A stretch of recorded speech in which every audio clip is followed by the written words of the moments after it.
भाई साहब ओम शांति। ओम शांति। आज भाई साहब 17 मार्च 2025 की मुरली रिवीजन कर रहे हैं। विस्तार से समझाइएगा। आज बाबा ने कहा है, मीठे बच्चे, पढ़ाई ही कमाई है, पढ़ाई सोर्स ऑफ इनकम है। इस पढ़ाई से ही तुम्हें 21 जन्मों के लिए खजाना जमा करना है। पढ़ाई ही कमाई है। लौकिक में भी ना जी, जब बच्चा स्कूल में पढ़ता है, इंजीनियर, डॉक्टर कोई भी बनता है, उसके बाद कमाई करता है। पढ़ाई नहीं करेगा तो कमाई नहीं होगी। तो इसीलिए पढ़ाई इज सोर्स ऑफ इनकम। इसमें और उसमें ये फ़र्क है कि उस पढ़ाई में तो एक जन्म की ही होती है। वो जन्म अगर शरीर छूट गया, अगले जन्म में फिर से पढ़ना पड़ेगा। लेकिन ये जन्म, ये पढ़ाई जो है, ये 21 जन्मों की अच्छा आत्मा ले जाती है। अच्छा, इस पढ़ाई से 21 जन्मों का खजाना जमा होता है। फिर आज बाबा ने कहा है, भाई साहब, जिन बच्चों पर बृहस्पति की दशा होगी, बृहस्पति माना वृक्षपति बाप की दशा होगी, उनकी निशानी क्या दिखाई देगी? तो बाबा ने कहा है, उनका पूरा ध्यान श्रीमत पर होगा। पढ़ाई अच्छी तरह पढ़ेंगे, कभी फेल नहीं होंगे। श्रीमत का उल्लंघन करने वाले ही पढ़ाई में फेल होते हैं। उन पर फिर राहु की दशा बैठ जाती है। अभी तुम बच्चों पर वृक्षपति बाप द्वारा बृहस्पति की दशा बैठी है। तो ये निशानी बताई है। श्रीमत पर पूरा ध्यान होगा उसका, पढ़ाई अच्छी तरह पढ़ेंगे। मेन चीज ये है, श्रीमत पर चलते रहेंगे ना जी, तो क्या होगा कि फिर राहु की दशा, माया का वार नहीं होगा। अच्छा। नहीं तो माया का वार हो जाता है तो की कमाई तो चट होती ही है, लेकिन उसके साथ ही साथ हटगुट सब टूट जाते हैं। ज्ञान की तरफ इंटरेस्ट नहीं रहेगा, मुरली सुनने का दिल नहीं करेगा, योग लगाने का दिल नहीं लगेगा। तो फिर क्या होगा? ना कमाई होगी, ना विकर्म भस्म होंगे, और कोई भी बात पॉजिटिव नहीं होगी। तो इसलिए मुख्य बात यही है कि एक लाइन में सुने कि श्रीमत, बस रोज़ की श्रीमत बाबा रोज़ मुरली में देता है। तो उस दिन की श्रीमत उस दिन ही अगर प्रैक्टिस कर लेते हैं तो वो ताज़ा ताज़ा खाना होता है, और ताज़ा खाना टेस्टी भी होता है और शक्तिशाली भी होता है। अच्छा।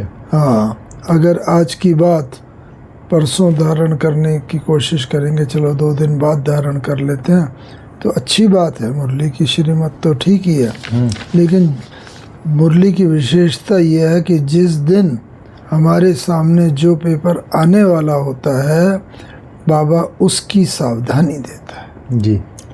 तो उसकी सावधान रहेंगे तो माया अगर आएगी भी, और उसी दिन की बात याद कर लेंगे तो माया से बच जाएंगे जी। इसीलिए बाबा ने जो कहा ना जी, राहु की दशा न बैठने पाए, इस पर खास सावधानी रखनी है। और न बैठने के लिए बस श्रीमत पर चलते चलो। रोज की मुरली का रोज प्रैक्टिस करो, कोई ना कोई पॉइंट।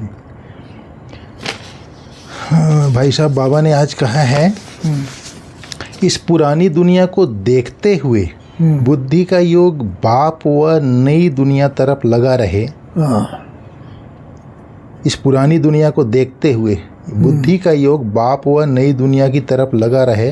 ध्यान रहे कर्म इंद्रियों से कोई विकर्म न हो जाए। हमेशा शुद्ध कर्म करने हैं। अंदर कोई बीमारी है तो सर्जन से राय लेनी है। पुरानी दुनिया को देखते हुए बुद्धि का योग बाप से लगा रहे। कई बार होते हैं ना, हम जा रहे हैं जैसे गाड़ी में, साथ में कार में कोई बैठा है जी, तो वो कहता है, अरे आपने देखा फलाना भाई जा रहा था, लेकिन हमारा ध्यान चूँकि ड्राइविंग की तरफ है जी, उधर नहीं है, तो हमने गौर ही नहीं किया, भले सामने आँख के सामने से गुजरा, यानी देखते हुए भी उसे नहीं देखा। ठीक है ना? तो इधर ध्यान, तो ऐसे ही हमारा ध्यान अगर बाबा के ज्ञान की तरफ, श्रीमत की तरफ, और जो बाबा ने कहा ना नई बातों की तरफ रहेगा, तो पुरानी दुनिया की बात देखते हुए भी हमें दिखाई नहीं देगी, यानी उसका असर नहीं होगा जी। पुरानी दुनिया की बात का असर तब होता है जब उस बात में इंटरेस्ट होता है और दिल उस बात को स्वीकार करता है। जी। अब उसको देखा ही नहीं, जब देखते ही है जैसे ना, तो जब देखा ही नहीं तो बुद्धि नहीं जाएगी और दिमाग भी नहीं जाएगा, दिल भी नहीं जाएगा। जी भाई साहब, बाबा ने कहा कर्म इंद्रियों से कोई विकर्म न हो जाए। हाँ। विकर्म, विकर्म माना काम के वश होना, क्रोध के वश होना, या और भी उसके कुछ प्रकार हैं विकर्म का? छोटे भी घृणा है, ईर्ष्या है, द्वेष है, बदले की भावना है, ये सब जितने भी हैं, काम क्रोध लोभ मोह अहंकार तो 5 मुख्य हैं जी। लेकिन जो छोटे भी हैं ना, खी जाना किसी पर, एकदम दुश्मनी का भाव डेवलप होना, घृणा किसी के प्रति पैदा हो जाना, और ईर्ष्या किसी के प्रति होना, कोई आगे बढ़ रहा है जी। उसको देख के ईर्ष्या, तो ये सब भी विकर्म के कारण बन जाते हैं। और विकर्म खुद भी विकर्म है, क्योंकि किसी के प्रति ईर्ष्या हो रही है, बस वो तो बढ़ रहा है लेकिन हमारे बढ़ने का द्वार बंद हो जाता है। दूसरे की प्रोग्रेस देखकर, उसको देख के जलेंगे अगर ना, तो हमारी अपनी उन्नति नहीं। अगर ये याद रहेगा ड्रामा में सबका पार्ट है, वो बढ़ रहा है बहुत अच्छा, मैं भी उसे देख के बढ़ूं, मैं भी आगे बढ़ूं, तो फिर विकर्म नहीं। विकर्म का मतलब कर्म जब आ जाता है ना, कर्म हमेशा ये कर्मेंद्रियों से होता है जी। ये जो 5 कर्मेंद्रियां हैं। और विकर्म ये भी होता है सूक्ष्म, जो सूक्ष्म कर्मेंद्रियां हैं हमारी, यानी मन बुद्धि संस्कार।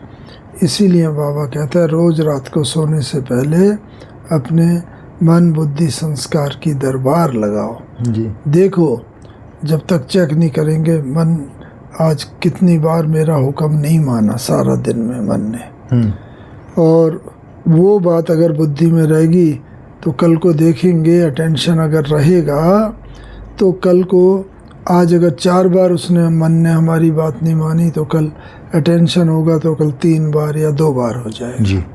ऐसे करते करते बहुत अच्छा भाई साहब, विकर्म के ऊपर आपने ध्यान दिलाया। आज सेकंड पॉइंट है सार का, संग दोष बहुत खराब है, इससे अपनी बहुत बहुत संभाल करनी है। अपने को और परिवार को सुखदायी बनाना है, पढ़ाई के लिए कभी बहाना नहीं देना है। संग दोष बहुत खराब है, इससे अपनी बहुत संभाल करनी है। संग दोष का थोड़ा विस्तार से समझाइए।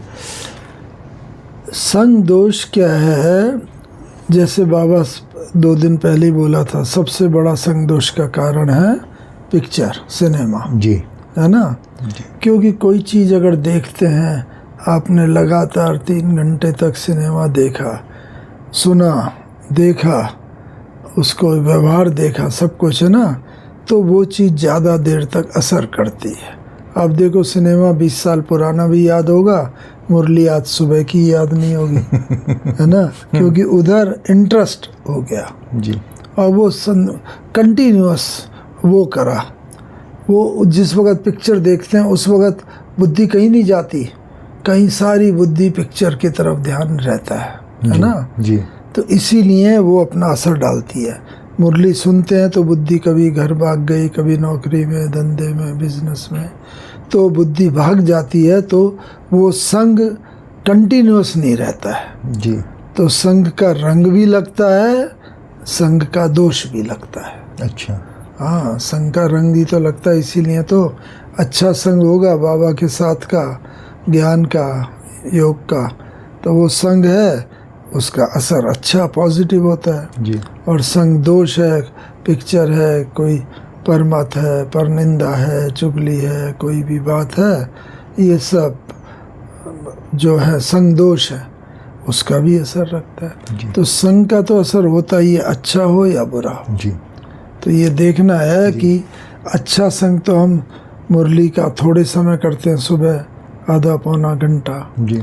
उसमें भी बीच बीच में बुद्धि भाग जाती है जी। लेकिन खराब संग तो सारा दिन भर ऑफिस में, बिजनेस में, लोगों के व्यवहार में, उसमें नेगेटिव संग की ज़्यादा वो होती है। अच्छा, अपने और परिवार को सुखदायी बनाना है तो इसी संग के आधार पर है ये शब्द? नहीं, सुखदायी तब बनते हैं, नॉर्मली अपने को भी सुख तब मिलता है जब जो है कोई चीज़ भरपूर होती है ना जी। तो संतुष्टता तब आती है जब कोई भी चीज़ ना संपूर्णता संपन्नता तब आती है जब संपूर्णता होती है। जी। संपन्न है, धन से संपन्न है तो संपूर्ण है तो संपन्न है। जी। इसी तरह शांति से संपूर्ण है तो शांति संपन्न है, प्रेम संपन्न है। तो इसीलिए पहले अपने में, इसीलिए दिखना अपने को और दूसरे को सुखदायी बनाना, परिवार को, हाँ। परिवार को। तो अपने को सुखदायी बनाने के लिए पहले अपने अंदर भरो, और अपने अंदर तो और कोई नहीं, खुद ही भरना पड़ेगा। जी। तो अपने अंदर भरने के लिए बस पॉजिटिव, दूसरे के गुण देखो, पॉजिटिव चीज़ें देखो, कोई भी नेगेटिव दिखे भी उसको एकदम लेट गो करके पॉजिटिव में कन्वर्ट कर लो।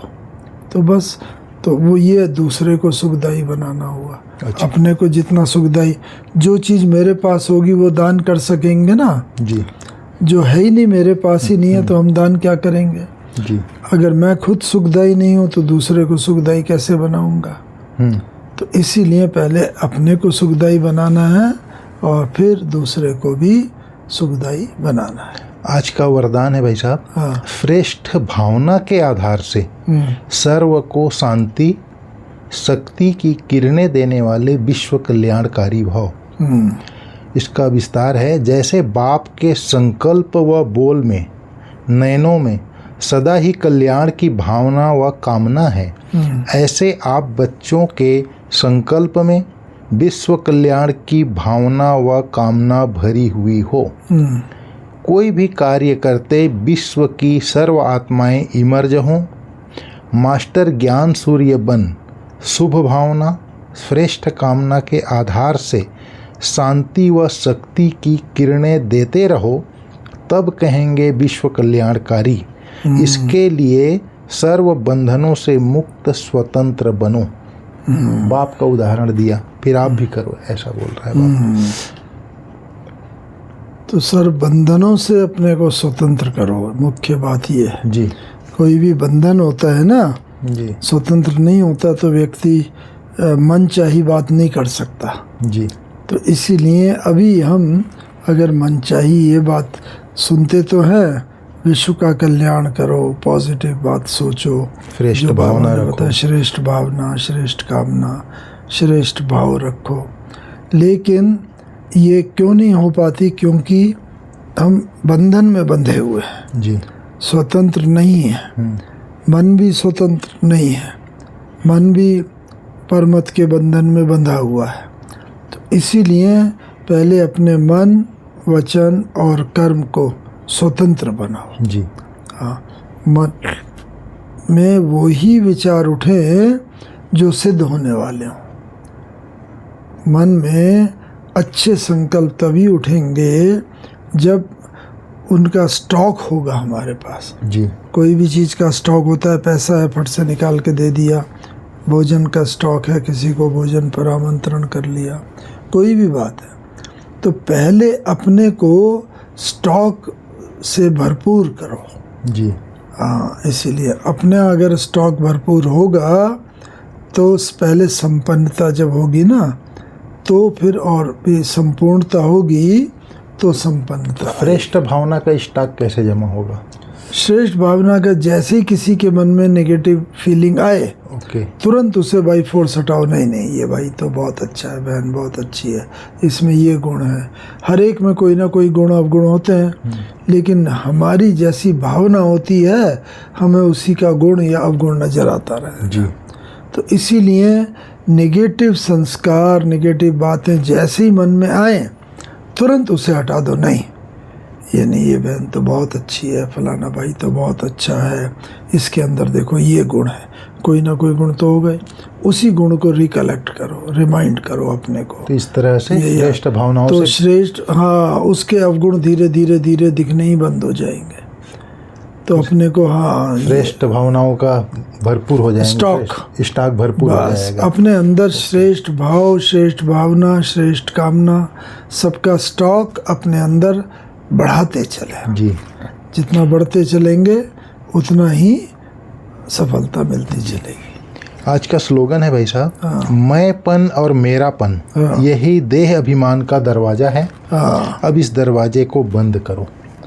बस, क्योंकि हम बच्चों में ना, जी बाबा ने बोला है कि और बातें जितना आगे बढ़ते जाएंगे तो और बातें स्थूल उतनी नहीं आएंगी, लेकिन ये होगा मेरा विचार, ये है मीटिंग होगी, मेरा विचार दिया, लेकिन अगर नहीं माना गया तो भी फीलिंग आ जाएगी। जी तो मेरा विचार माने मैं श्रेष्ठ अपने को समझ रहे हैं, जी। तो मैंपन और मेरापन, मैं अच्छा हूँ, मेरा विचार अच्छा है, जी मैं जो कर रहा हूँ वो ठीक कर रहा हूँ, जी।